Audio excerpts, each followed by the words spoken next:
Genèse chapitre 4. Oui. 3 à 16. 3 à 5. 3 à 5. J'ai lu au milieu. Amen. Genèse chapitre 4, versets 3 à 5. Mhm. Au bout de quelque temps, Caïn fit à l'Éternel une offrande des fruits de la terre. Et Abel, de son côté, en fit une des premiers-nés de son troupeau et de leur graisse. L'Éternel porta un regard favorable sur Abel et sur son offrande. Mais il ne porta pas un regard favorable sur Caïn et sur son offrande. Caïn fut très irrité et son visage fut abattu. Que le Seigneur ajoute l'explication à la lecture de sa parole. Amen. Nous prenons nos places. Nous continuons toujours notre enseignement sur la maturité spirituelle. Nous sommes en train de parler sur la maturité. Parce que la maturité est très importante. Amen. Amen. Et ce matin, j'aimerais qu'on ajoute quelque chose par rapport à la maturité. Mais ce que nous voulons ajouter, nous voulons parler sur les offrandes. Que le Seigneur nous bénisse. Amen. Nous voulons parler sur les offrandes. Et quand j'ai regardé un peu les Écritures ou la définition de ces mots, l'offrande, ça nous parle, c'est un don fait à Dieu ou à une divinité. Quand on parle d'une offrande, l'offrande c'est un don. C'est un don qu'on fait à un Dieu ou à une divinité. Que le Seigneur nous bénisse. Amen. C'est pour cela que nous sommes allés directement dans le livre de Genèse chapitre 4, parce que vous savez, Genèse c'est le commencement de toutes choses. Tout ce que nous vivons sur la terre, nous allons voir le commencement de toutes les choses sur le livre de Genèse. Les dons, c'est quoi d'abord? Les dons, c'est une action d'abandonner gratuitement ou de donner quelque chose ou de donner à quelqu'un la propriété ou la réjouissance.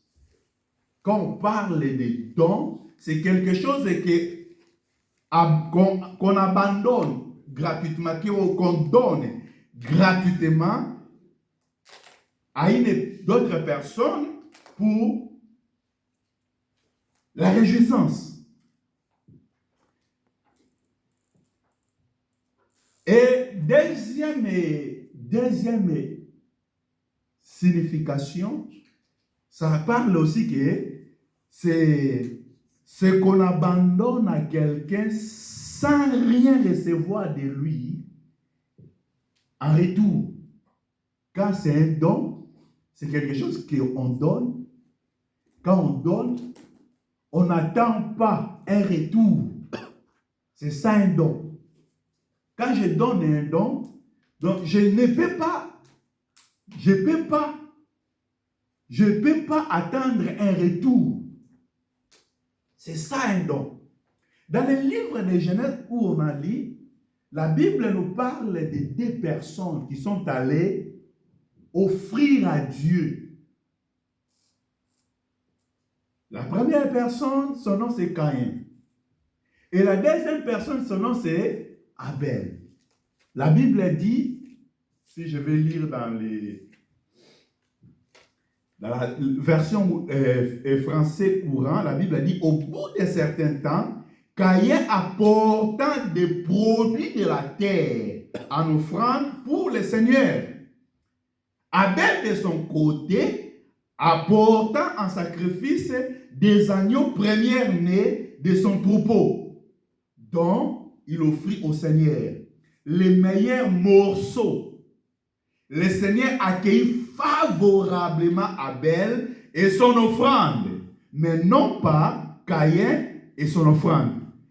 Caïn a éprouvé un profond dépit. Il faisait triste, mais Darby. Version Darby, la Bible a dit, et il arriva au bout de quelques temps, que Caïn apporta les fruits du sol,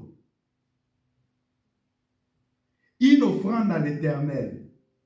Et Abel apporta lui aussi les premiers-nés de son troupeau et de leur graisse. Les premiers-nés de son troupeau et leur graisse. Et l'Éternel y égare à Abel et à son offrande. Mais à Caïn et à son offrande, il n'a n'est pas égard. Et Caïn fit très attristé et son visage fit abattu. Des personnes qui sont allées offrir à Dieu. Des personnes qui ont porté leur offrande devant Dieu. Et c'est dès quand ils sont allés, ils sont présentés devant Dieu, ils attendaient une réponse favorable. C'est ça le but de leur autel ou des sacrifices. Les offrandes qu'ils ont données, ils voulaient aussi avoir des réponses favorables de Dieu. Mais la Bible dit, à Caïn, quand il a apporté, le Seigneur n'a pas apporté un regard favorable ni à lui, d'abord à lui, et deuxièmement à son offrande.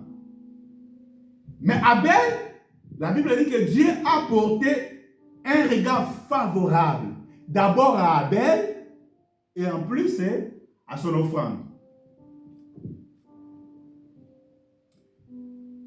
Nous allons étudier sur les offrandes de là, mais pourquoi que Dieu avait porté un regard favorable à Abel, mais Dieu n'a pas porté un regard favorable à Caïn.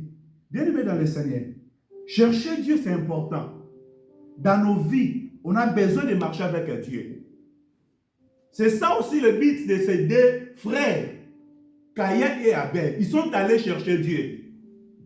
Les sentiments que Caïn et Abel ils avaient, nous aussi aujourd'hui, on a ces sentiments-là. Dieu a mis ces sentiments-là dans la vie de chaque humain. La Bible dit Dieu avait créé l'homme à son image et à sa ressemblance. Que le Seigneur nous bénisse. C'est-à-dire Dieu voulait que l'homme soit en communion avec lui. Rester en contact avec lui. C'est ça le pensée que Abel et Caïn, ils ont eu pour aller avoir une relation avec Dieu. Nous venons à l'église, c'est bien. Mais ce qui est important, on a besoin d'avoir une bonne relation avec Dieu. L'intimité, de marcher avec Dieu. Et cette intimité qui portera des choses différentes dans nos vies. Que le Seigneur nous bénisse. Amen. On ne peut pas venir seulement à l'église pour venir. On ne peut pas aussi venir à l'église pour faire plaisir aux hommes. Non. Quand tu viens à l'église, quand tu viens devant Dieu, tu viens d'abord pour faire plaisir à Dieu, pour chercher la face de Dieu, pour avoir l'intimité avec Dieu, ta relation avec Dieu. La première des choses.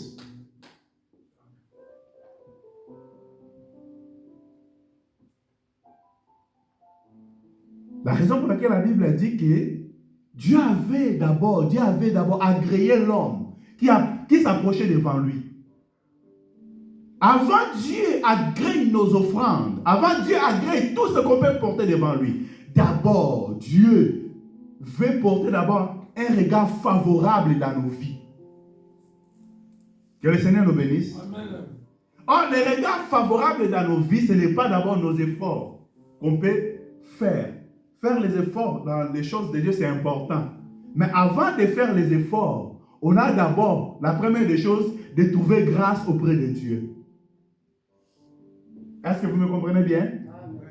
La première des choses, chercher à trouver grâce auprès de Dieu. En trouver grâce auprès de Dieu, aujourd'hui Dieu nous a fait grâce par le Seigneur Jésus-Christ. Amen. Amen. Dieu nous a aimés. La Bible dit car Dieu a tant aimé le monde, car Dieu a tant aimé le péché, car Dieu a tant aimé les hommes de ce monde, qu'il a donné son Fils unique. La première des choses qu'on a besoin d'avoir dans nos vies, avoir Seigneur Jésus-Christ dans nos vies.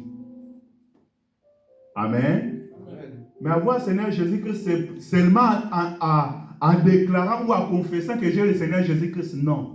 Parce que le Seigneur Jésus-Christ, c'est lui qui est la parole. Il faut avoir l'enseignement de Dieu. Que le Seigneur nous bénisse. Amen. Nous allons étudier la première des choses.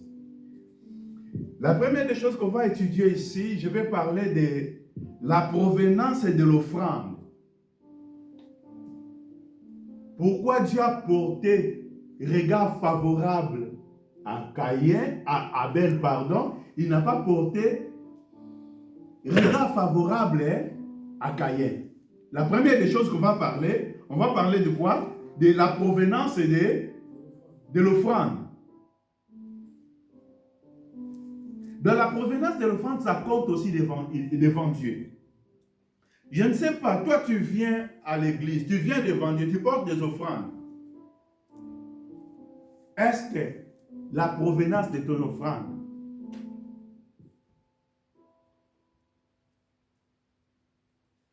Genèse chapitre 3, versets 17 à 19. Verset 17 à 19.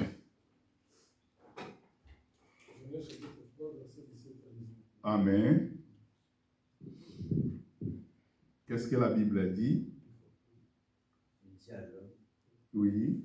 puisque tu as écouté la voix de ta femme, Ok. tu as mangé de l'arbre au sujet duquel je t'avais donné, Mhm. c'est donc, tu n'en mangeras point, et ce sera maudit à cause de toi. Ok. C'est à cause de peine que tu en tireras ta nourriture tous les jours de ta vie. Amen. Il te produira des épines et des ronces, et tu mangeras de l'herbe des champs. C'est à la sueur de ton visage que tu mangeras du pain, jusqu'à ce que tu retournes dans la terre, d'où tu as été pris, car tu es poussière. Et tu retourneras dans la poussière. Amen. Amen. On recommence, on prend que verset 17. Qu'est-ce que verset 17 a dit? 17e verset. Oui. Il dit alors, Mhm. puisque tu as écouté la voix de ta femme, Ok. et que tu as mangé de l'arbre au sujet duquel je t'avais donné cet ordre, Ok. tu n'en mangeras point. Mhm. Le sol sera maudit à cause de toi. Ok. C'est à force de peine que tu en tireras ta nourriture tous les jours de ta vie. Amen. Mais Dieu, qui a créé la femme? Qui a créé la femme? C'est Dieu, non? La Bible dit que c'est Dieu qui avait dit ce n'est pas bon, l'homme soit seul. Hein? Il a créé un semblable à lui. Et le jour que l'homme a vu l'homme, il a dit cette fois-ci, voici l'os de mes os et la chair de ma chair. C'est-à-dire, la femme, hein, ce n'est pas un étranger devant un homme. Vous savez, quand un homme trouve une femme, il trouve la partie de sa vie, la partie de son corps. Est-ce que vous me comprenez bien? Parce que la Bible dit que Dieu avait fait tomber Adam un profond sommeil. Après, il a retiré une côte qu'il a formée, la femme. Il l'a menée vers l'homme. Et l'homme, en regardant la femme, il a dit cette fois-ci. Donc, avant ce qu'il voyait, il ne correspondait pas à lui. Mais cette fois-là, ce qu'il a trouvé, il a dit que j'ai trouvé une os de mes os et la chair de ma chair. Vous voyez? C'est la femme, hein, qui est la partie de l'homme. Mais ici, Dieu dit à l'homme, puisque tu as écouté ta femme, oh mais il faut que j'écoute aussi ma femme. Parce que tu as écouté ta femme. Ok? C'est-à-dire parce que tu as écouté l'enseignement de ta femme. Et tu n'as pas observé, tu n'as pas gardé ce que moi je t'avais parlé de faire. Ok? À cause de ça, la terre, le sol, sera quoi? Maudit. Le sol sera maudit à cause de toi. À cause de toi, pourquoi? Parce que tu as écouté un enseignement que moi je n'ai pas donné. Est-ce que vous me comprenez? Amen.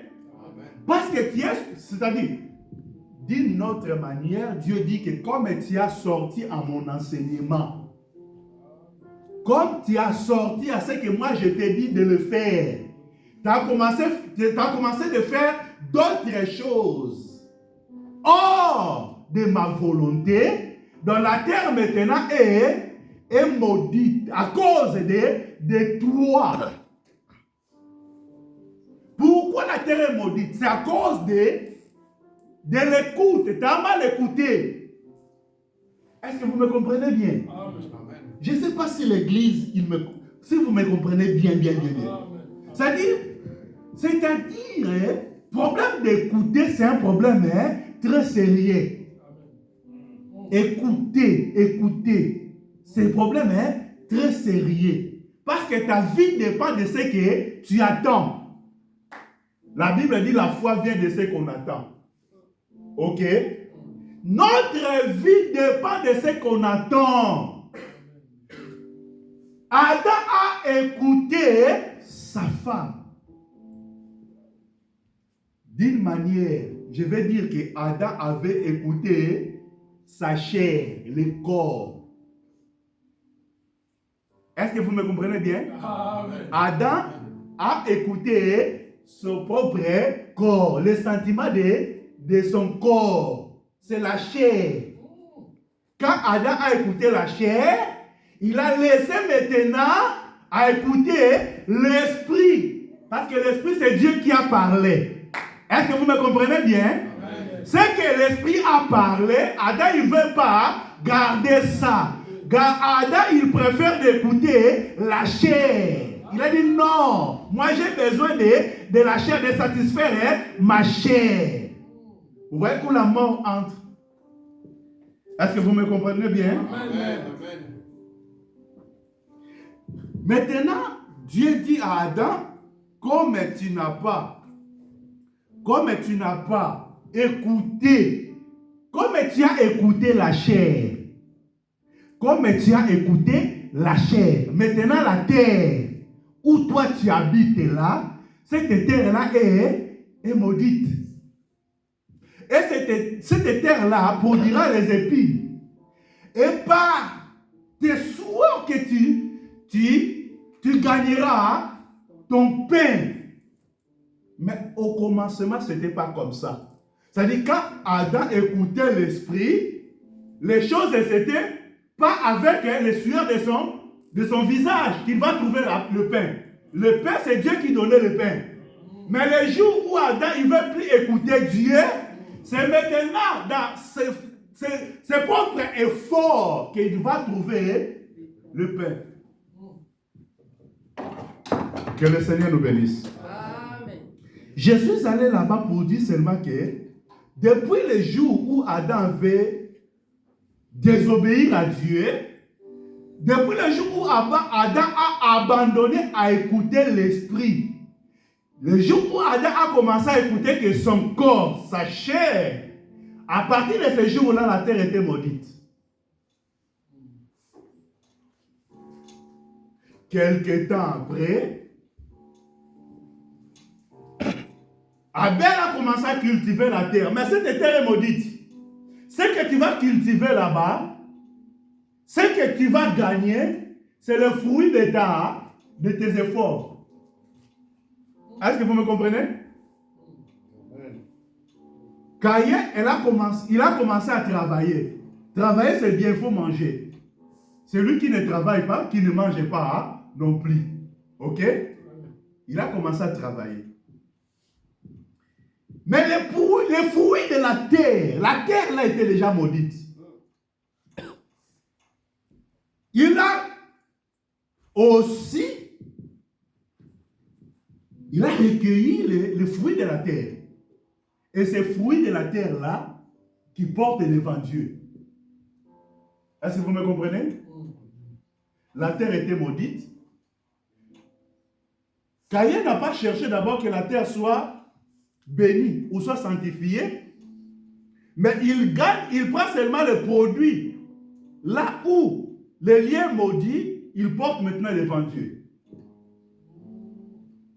Ok? Et quand Dieu il regarde Caïn, il ne porte pas un regard favorable devant lui. Parce que là où il travaille, c'est un lieu qui est déjà maudit.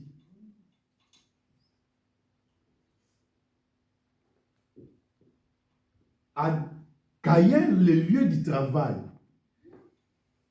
la provenance de son offrande, c'est un lieu qui n'est pas sanctifié. Mais même quand il porte ça devant Dieu, Dieu ne porte pas d'abord regard, parce que le lieu n'est pas bien. Le lieu n'est pas bien.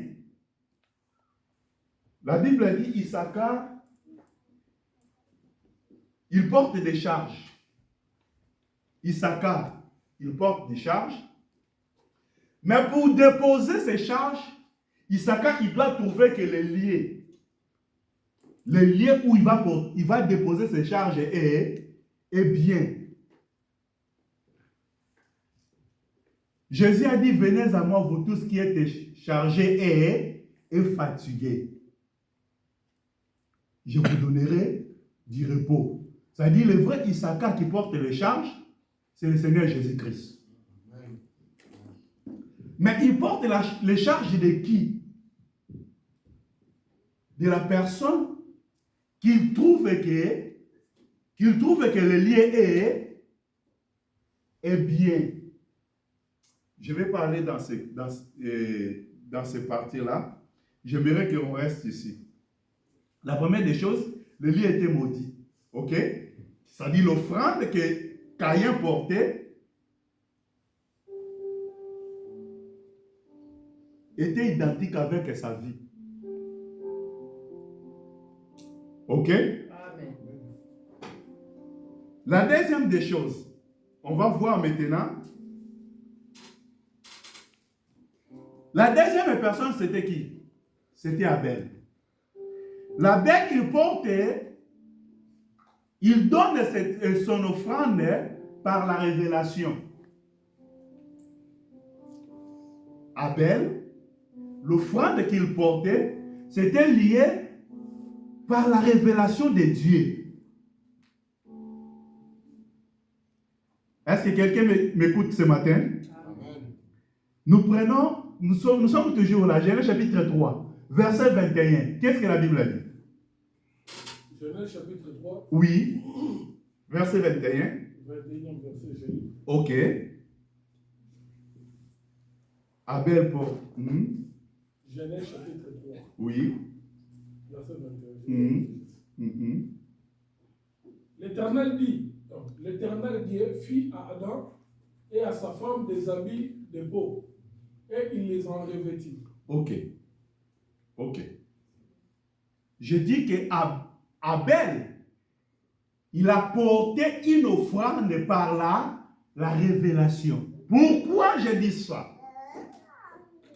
Parce que la Bible dit, dans le livre qu'on a lu,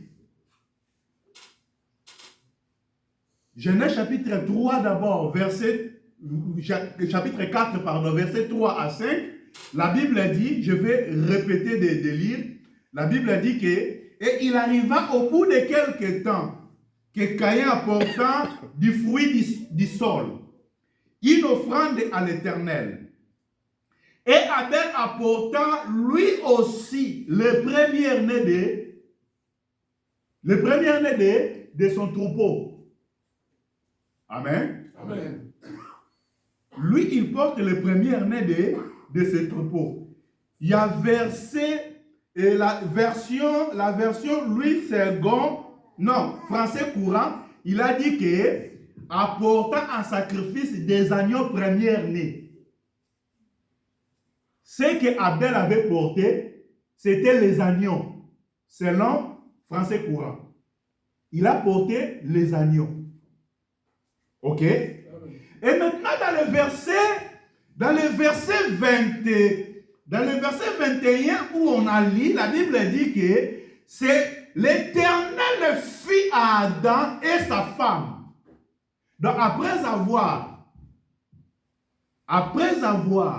péché, Adam et sa femme, c'est Dieu lui-même qui a fait. La Bible dit que Dieu a fait à Adam et à sa femme des habits de peau. Et il leur est revêtu. Les habits de peau. Amen. Amen. Est-ce qu'on peut monter un peu quelques degrés? Proverbe chapitre 27, verset 26. Proverbe 27, verset 26. Nous voulons chercher seulement les habits que Dieu avait revêtis Adam et sa femme. Qu'est-ce que la Bible a dit dans le Proverbe chapitre 27, verset 26? Proverbe chapitre 27, 26e verset, je lis. Oui.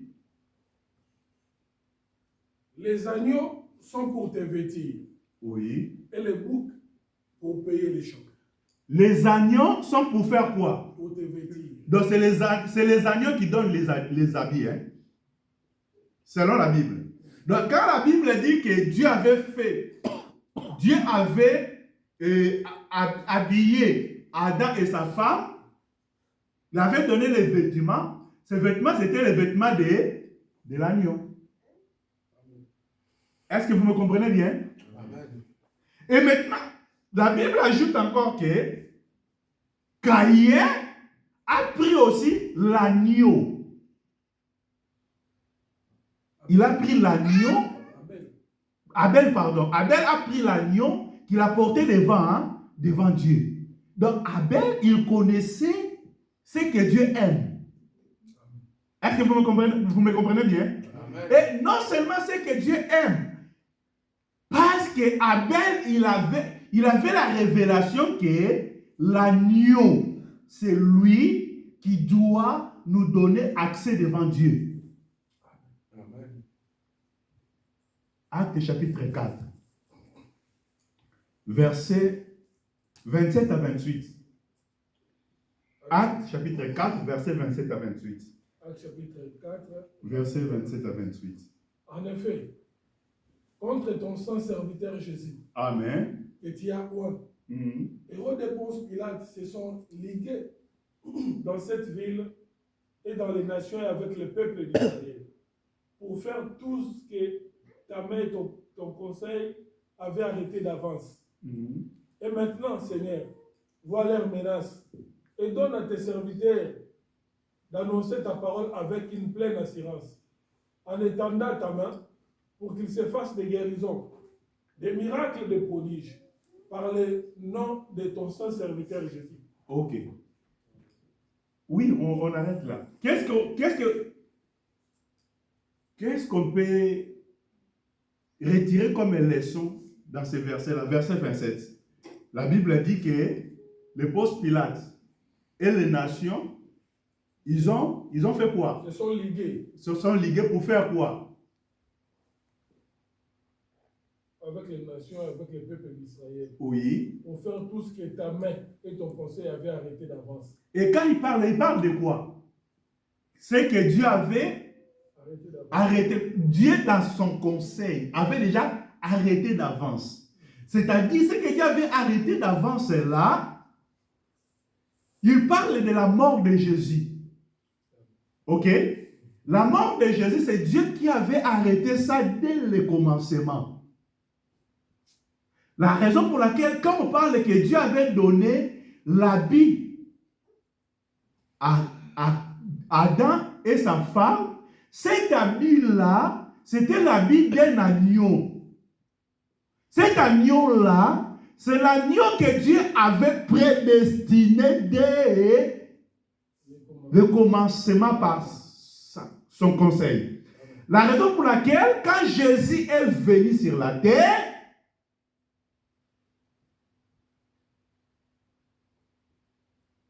Jean lui présente Jésus, voici l'agneau qui ôte le péché. Jean chapitre 1er, verset à partir du 26, si tu descends. Voici l'agneau qui ôte le péché. Donc, Abel, portant les agneaux, il était dans la pensée du Seigneur. Ok? Amen. Donc, il présentait le sacrifice de Christ. Est-ce que vous me comprenez bien? Amen. Parce que c'est lui l'agneau de Dieu qui nous donne accès devant Dieu. Parce que l'homme était privé de l'accès dans la présence de Dieu. La raison pour laquelle quand Caïn approchait devant Dieu, Dieu ne pouvait pas accepter Caïn ni son offrande. Pourquoi? Parce que l'homme est séparé de Dieu. L'homme est chassé dans la présence de Dieu. L'homme doit retourner dans la présence de Dieu à travers le Seigneur Jésus-Christ. C'est pour cela l'offrande que Abel portait, c'est ça l'offrande qui pouvait lui donner accès devant le Seigneur. Amen. Amen. Que le Seigneur nous bénisse. Amen. Non seulement agneau, mais encore un première-né. Quand on parle de première-né, on parle toujours du Seigneur Jésus-Christ.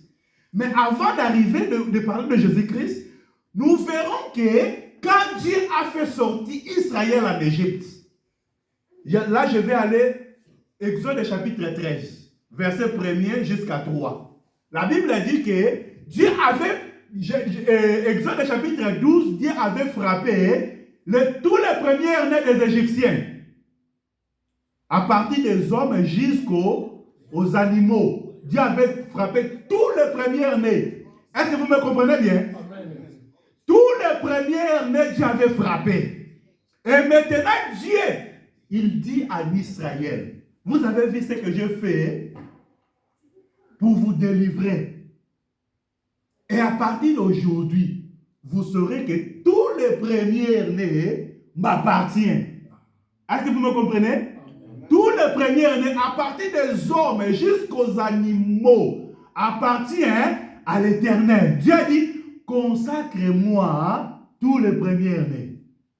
Donc tous les premiers-nés appartiennent à Dieu. La raison pour laquelle, quand Abel portait le premier-né, il était dans la pensée du Seigneur.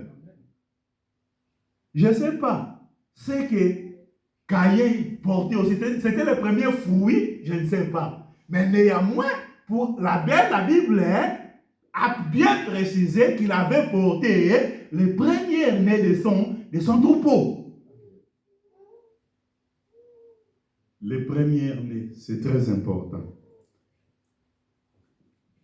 Que le Seigneur nous bénisse. Est-ce qu'on peut avancer un peu?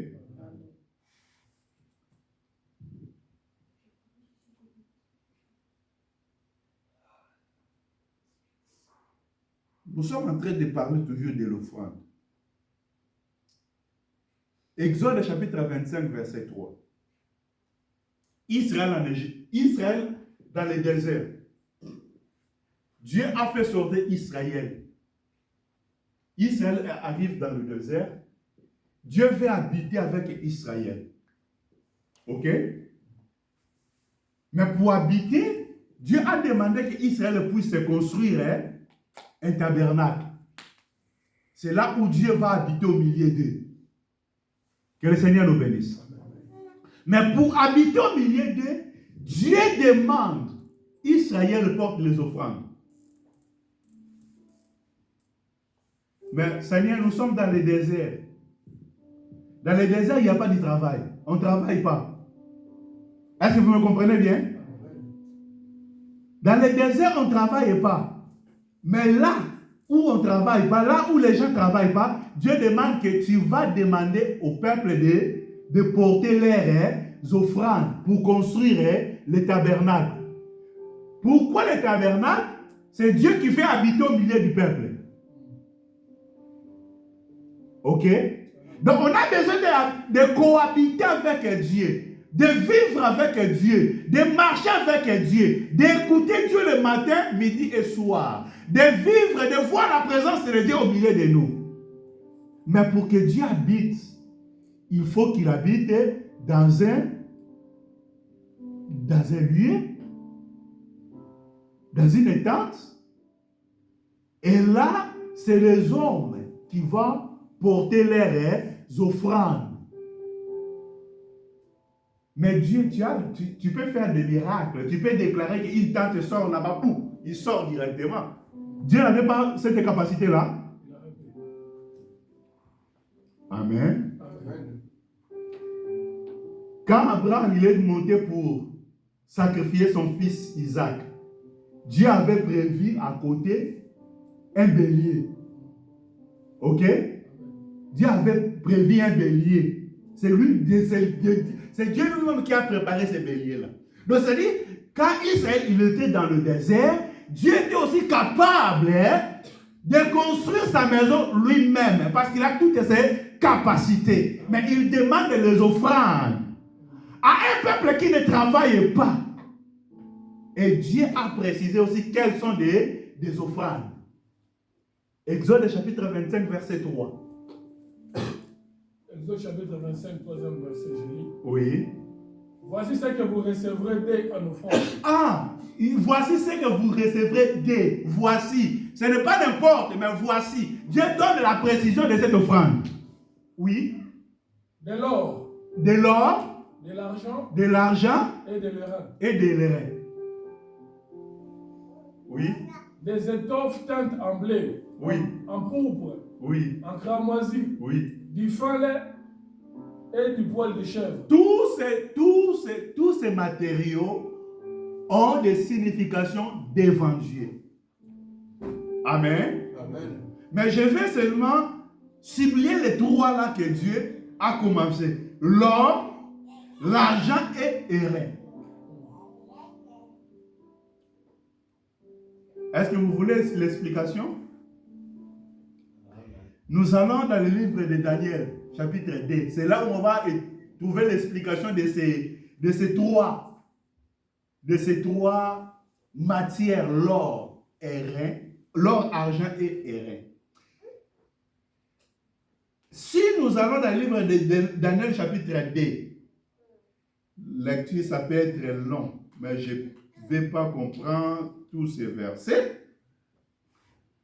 À partir des versets 20 jusqu'à 49, 20, Daniel chapitre 2, 20 à 49. oui. Daniel prit la parole et dit, Hein? béni soit le nom de Dieu, Ok. d'éternité en éternité. Amen. À lui appartiennent la sagesse et la force. Amen. C'est lui qui change les temps et les circonstances, Ouh.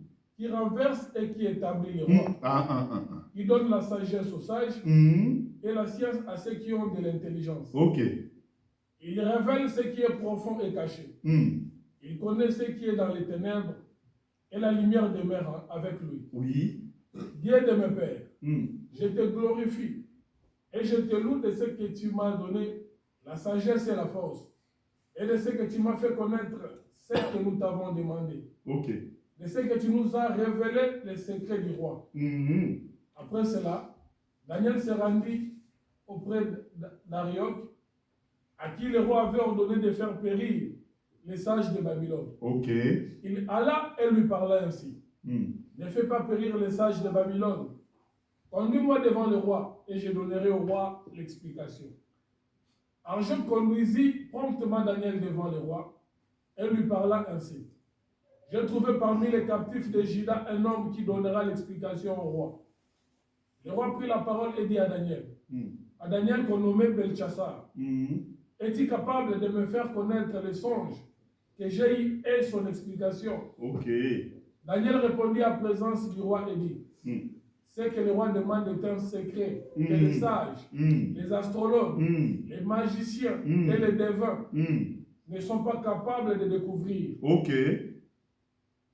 Mais il y a dans les cieux un Dieu qui révèle les secrets et qui a fait connaître au roi Nabuchodonosor ce qui arrivera dans la suite des temps. Voici ton songe est la vision que tu as eue sur ta couche. Sur ta couche, ô roi, il t'est monté des pensées touchant ce qui sera après ces temps-ci. Ah, Et celui qui révèle le secret t'a fait connaître ce qui arrivera. ok. Si ce secret m'a été révélé, Mhm. ce n'est pas qu'il y ait en moi une sagesse supérieure à celle de tous les vivants. Ok. Mais c'est afin que l'explication soit donnée au roi Mhm. et que tu connaisses les pensées de ton cœur. Amen. Ô roi, tu regardais et tu voyais une grande statue. Cette statue était immense et d'une splendeur extraordinaire. Elle était debout devant toi et son aspect était terrible. La tête de cette statue était d'or pur. Sa poitrine et ses bras étaient d'argent. Son ventre et ses cuisses étaient d'airain. Bon, on arrête là d'abord. Vous voyez que même l'explication du roi, c'était lié toujours avec les offrandes que Dieu avait demandé aussi aux enfants d'Israël. Ok? Amen. Quand Dieu a révélé l'interprétation du songe du roi, il a commencé à parler de la tête du roi qui est l'or. Ok? Amen. Et après, il a commencé à expliquer du poitrine et les bras qui sont l'argent. Et il parle du ventre et des cuisses qui sont des airains. Ok? Il descend de parler des jambes qui sont en fer et de pieds qui est les pieds qui sont de fer mélangés avec d'argile qui sont des orteils. Que le Seigneur nous bénisse. Amen. Je suis allé là-bas pour dire que les offrandes que Dieu a demandées, quand on parle de l'or, ça explique quelque chose. Quand on parle de l'argent, ça explique quelque chose. Quand on parle des airains aussi, ça explique quelque chose. La Bible dit, le roi, il était l'or qui est la tête. Mais quand il expliquait, il voulait expliquer les 4 dominations qui vont régner sur la terre. Il n'y a que 4. Amen. Amen. Première, c'était or. Deuxième, c'était argent. Troisième, c'était airain. Et quatrième, c'était le fer. Là, si on va expliquer le déroulement des dominations qui ont dominé la terre jusqu'à l'arrivée du Seigneur. Si vous continuez, vous verrez que quand Daniel a commencé à donner l'explication, au bout de son explication, la Bible dit qu'il y avait une pierre qui s'est détachée de la montagne. Ça le secours d'aucun, mais cette pierre-là, il est allé frapper les statues. Ok?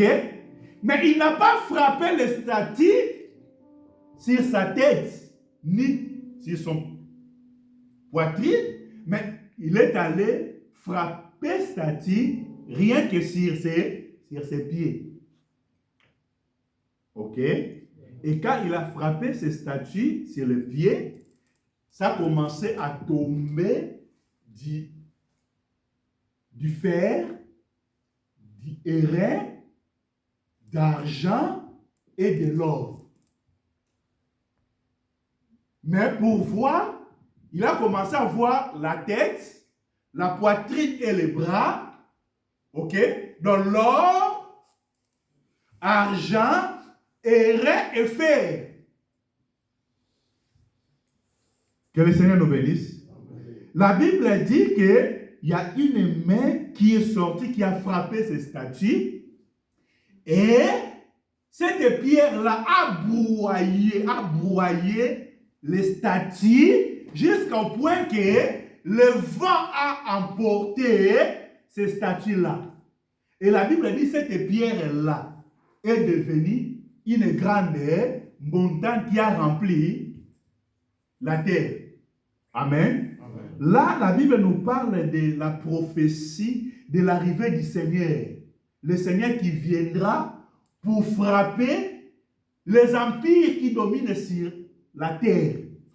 Aujourd'hui, nous sommes dans le 4e royaume. Nous sommes dans le 4e empire. là c'est la prophétie, si vous voulez qu'un jour on peut parler de ça. Mais la main là, et la pierre qui était détachée de la montagne, c'est l'arrivée du Seigneur. C'est l'arrivée glorieuse du Seigneur. C'est pour cela que je vous dirais que tous les troubles qui se multiplient dans le monde, les seules personnes qui viendront pour mettre la paix, c'est le Seigneur Jésus-Christ. C'est pour cela que tu es erré, quand toi que tu as cru à cette parole. Que le Seigneur nous bénisse. Amen. Parce que ton Seigneur, c'est lui qui viendra pour dominer sur cette terre. C'est lui qui viendra pour mettre fin, pour établir la paix dans ce monde. Que le Seigneur nous bénisse. J'aimerais que dans tout ce qu'on a lu là-bas, j'aimerais souligner encore un autre point, la manière de donner définit aussi la maturité spirituelle. Parce que Dieu, dans le désert, il demande à ce peuple-là de porter l'offrande. Mais ce peuple, il pourrait dire, mais Dieu, ici, nous ne travaillons pas. Que le Seigneur nous bénisse. Ici, il n'y a pas de travail. Comment tu vas nous demander les offrandes dans le désert? Mais Dieu a demandé l'offrande. Et la Bible dit aussi, toujours là dans Daniel chapitre 2, verset 46. Verset 46. Verset 46, la Bible dit, alors le roi Nebuchadnezzar tomba sur sa face et se prosterna devant Daniel et commanda de lui présenter une offrande et des parfums. Quand le roi a eu l'explication des songes qu'il a eu, il a cherché les gens qui pouvaient porter l'explication à ça. Il n'y avait personne. Mais quand Daniel est venu, Daniel a donné l'explication. À travers cette explication, la Bible dit que le roi est tombé en face devant Daniel. Oh, mais toi, entre le roi et Daniel, qui va tomber devant l'autre? Entre Daniel et le roi, qui est au-dessus? C'est le roi. Ok? Ce n'est pas Daniel. Mais à cause de l'explication que Daniel a donnée, le roi s'incline devant Daniel.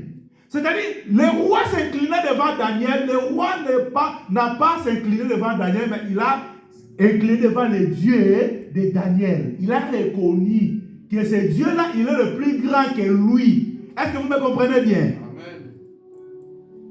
Le roi n'est pas incliné devant Daniel, mais il a incliné devant les dieux qui marchent avec Daniel. Là, c'est là où on va parler aussi du mandat. Parce que Daniel avait un mandat. Est-ce que vous me comprenez bien? Daniel avait un mandat. C'est-à-dire la personne qui va recevoir Daniel, il reçoit celui qui a envoyé Daniel. Est-ce que vous me comprenez bien?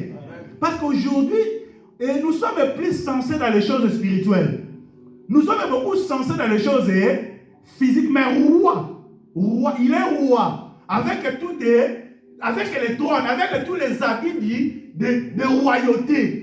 Mais quand il a écouté les choses que Daniel a parlé, il a compris, non, ce n'est pas Daniel. Là, ce n'est pas Daniel. C'est quelqu'un qui est dans la vie de Daniel, qui est au-delà de Daniel. Donc, le roi, il ne voyait plus Daniel, mais il voyait celui qui est en lui. Que le Seigneur nous bénisse. Amen. Donc, quand il portait l'offrande, il n'a pas porté l'offrande devant Daniel, mais il a porté l'offrande devant celui qui est en Daniel. Est-ce que vous me comprenez bien?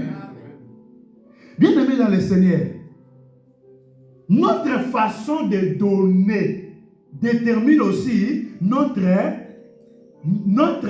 capacité spirituelle, notre maturité.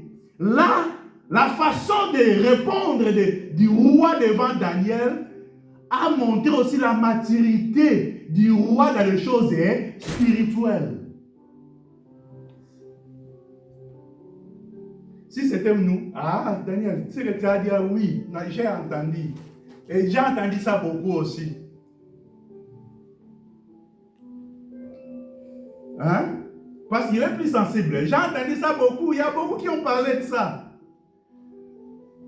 Ce que tu as dit, ça m'a fait ni chaud ni froid.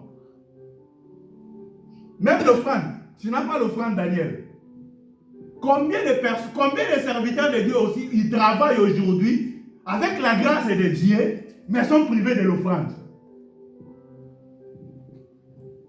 Que le Seigneur vous bénisse. Amen. Avec la grâce du Seigneur, mais ils sont privés de l'offrande. On va arriver là-bas. Écoutez, mais pour le peuple d'Israël, malgré qu'ils étaient dans le désert, lis Genèse, Exode 36, verset 6. Exode 36, verset 6. Ces peuples, malgré ils étaient dans le désert, mais ils ont fait des choses qui étaient vraiment extraordinaires. Exode chapitre 36, verset 6. La Bible dit, et Moïse commanda. Moïse qui a commandé. Et on fit crier dans les camps. De tellement le peuple, il venait, il portait les offrandes. L'offrande, ça rentrait. Les ouvrages que devaient faire pour ces offrandes, ils étaient déjà tout faits. Mais les offrandes, ils venaient toujours. C'est Moïse maintenant qui va demander. Qu'est-ce qu'il a demandé? Il a demandé quoi? La Bible a dit, on fit crier dans les cas que ni homme, ni femme ne fasse plus l'ouvrage pour l'offrande, pour le lieu saint. Et le peuple cessa d'apporter. Et le peuple cessa d'apporter. Quelle écoute! Dieu a demandé pour porter les offrandes. Malgré dans le désert, mais ils ont commencé à porter. Mais ils ne prenaient pas peine de leur vie. Que ici, notre travail, notre économie, c'est Dieu, il est en train d'épuiser notre économie. Est-ce que c'est pas ça? Et si là où les gens ne travaillent pas, hein, et tu demandes encore l'offrande, ils ont commencé à porter. Mais ils vont remplacer quoi? Il n'y a pas de travail. Mais la Bible dit, le peuple portait les offrandes d'une manière qu'il n'y avait plus la place pour mettre ça. Jusqu'à ce que Moïse qui a demandé, allez crier là-bas, dit au peuple, ça suffit, ne portez plus les offrandes. Aujourd'hui, c'est le contraire. Il faut que nous crions, venez avec les offrandes, venez avec les offrandes. Est-ce que vous comprenez? Amen. Aujourd'hui, pasteur, il va crier pour porter les offrandes. Mais là, c'est le peuple qui portait. Et maintenant, c'est Moïse qui va dire non, ça suffit. Ah, que le Seigneur nous bénisse. Amen. On a beaucoup de choses à expliquer. Vous savez, la façon de donner, notre façon de donner, montre notre capacité de maturité. Est-ce que nous sommes grands ou nous sommes encore des bébés? La façon de donner. On va lire encore un peu. 2 Samuel chapitre 24. À la maison, on va lire le premier verset jusqu'à 25e verset. Mais ici, je ne veux pas qu'on puisse lire. Je vais demander seulement qu'on lise verset 24. Verset 2 Samuel, chapitre 24, verset 24. Mais à la maison, tu peux lire le premier verset jusqu'à 25e verset. 2 Samuel, chapitre 24, verset 24. Oh oui. Écoutez David ce qu'il parlait. Un roi comme David. Mais le roi dit à Arna, hein? Non, je veux l'acheter de toi. Non. Il a dit non. Arna, il voulait donner des choses à David gratuitement pour donner à Dieu. Il a donné un lien, il a donné aussi le bœuf à David, il a donné même les bois. Mais David, il a dit non. Niet. Oui, tu continues. Et je n'offrirai point à l'Éternel, mon Dieu, des holocaustes qui ne coûtent rien. je n'offrirai point à l'Éternel les holocaustes qui me coûtaient rien. Continuez. Et David acheta l'air et les bœufs pour 50 cycles d'argent. Que le Seigneur vous bénisse. Amen. David, il a accepté de payer le prix, non de recevoir quelque chose. Mais David, toi aussi, tu es un peu compliqué. Hein? Tu es le roi. La terre, c'est à toi. Hein? Papa Alex nous a prêché aussi, mais Akab avait tué qui là? À cause de Naboth, à cause de son champ. Il voulait récupérer ça gratuitement. Hein? Pour récupérer gratuitement, il a même tué Naboth. Mais ici, David, pardon, vous savez ce qui est arrivé? La Bible dit que c'est la colère de Dieu qui s'est manifestée. Quand la colère de Dieu s'est manifestée, la colère de Dieu a poussé David de faire le dénombrement. Est-ce que vous me comprenez bien? Il y a des choses qui viennent de Dieu si Dieu veut nous éduquer. Est-ce que vous me comprenez bien? Amen. Dieu voulait enseigner David de quelque chose. Que ta force ne repose pas à grand nombre de troupes que tu as. Ta force se repose entre mes mains. Est-ce que vous me comprenez bien? Mais David, il voulait aussi savoir que sa force aussi, ça peut dépendre du peuple que lui dirige. Ok?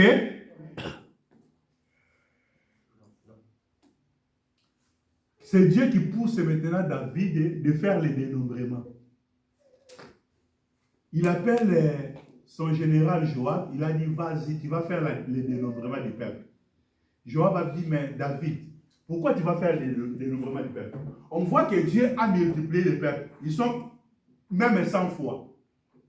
Mais pourquoi tu veux compter seulement le peuple? David dit, non, va compter. Bon, Joab, comme un serviteur, il ne pouvait pas résister à l'ordre du roi. Il est allé, ils ont fait le dénombrement. Après avoir fait le dénombrement, quand ils ont retourné devant David, ils ont donné les rapports. Et David a compris, ah, j'ai commis l'erreur, j'ai péché devant Dieu. Ce n'était pas ça ce que je devais faire. Dieu envoie maintenant un prophète devant David pour dire, bon, tu as péché. Ton péché maintenant, ça ne passera pas comme ça. Tu vas choisir 3 choses. Ou il y aura la famine dans ton pays. Ou tu vas fuir devant tes ennemis pendant 3 mois. Ou il y aura les pestes dans ton pays. Tu vas choisir entre les 3. David a dit, ça sera mieux. Au lieu que je tombe entre les mains des hommes, je serai humilié encore. Ça sera mieux que je tombe entre les mains de toi, mon Dieu. Dieu a dit, c'est bon. Comme tu vas tomber entre mes mains, Dieu envoie maintenant les pestes. Les pestes ont commencé à ravager les peuples. La Bible dit, ces jours-là, il y avait 60 quelques mille qui ont été morts. Ok? Et l'ange qui détruisait, il arrive à Jérusalem. Dieu dit, stop, n'entre plus à Jérusalem. Et David, il sort, il a vu l'ange de Dieu qui est en train de s'aimer la mort. La Bible dit, Dieu envoie les prophètes devant David, pardon. Il a dit, bon, Dieu a arrêté. Tu vas maintenant aller offrir à Dieu une offrande. C'est là que David est sorti avec ses troupes pour aller chez... Et les noms qui ont dit là, c'était les noms des...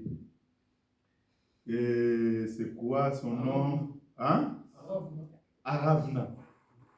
Il est allé auprès d'Aravna. Aravna, il a vu les rois qui venaient devant lui. Il a dit, mais roi, soyez les bienvenus. Le roi, il a dit que je viens pour faire l'offrande. J'ai besoin de places et je vais faire l'offrande. Et c'est là qu'Abraham dit, mais quoi? Tout est à toi, tu peux prendre comme tu veux. Vous voyez? Mais David, en reconnaissant, il a dit non, je ne peux pas prendre quelque chose de gratuit pour offrir à mon Dieu.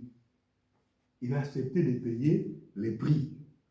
Vous voyez? Si c'était nous, on serait content. Hein? Ah, des gratuits, gratos. Merci. Merci. Que le Seigneur nous bénisse. Amen. Mais cet homme, il n'a pas accepté. On va parler de beaucoup de choses à cause du temps. C'est un enseignement. Je ne sais pas jusque-là ce que Dieu t'a parlé. Bien aimé dans le Seigneur, vous verrez que même le Seigneur, si tu regardes dans le livre, de... Oh, à cause du temps. Je vais m'arrêter là-bas. Nous continuons sur les offrandes. David, roi, il a dit que je ne donnerai pas à mon Dieu quelque chose qui ne me coûte rien. Vous savez, dans le livre de Marc, chapitre 12, 41 à 44, la Bible dit, Jésus, il est rentré dans les synagogues, il est resté à côté des paniers. Il voyait comment les gens portaient leurs offrandes. Il y avait des riches qui portaient beaucoup d'argent. Ok? Et il y avait une veuve aussi qui apportait des pièces.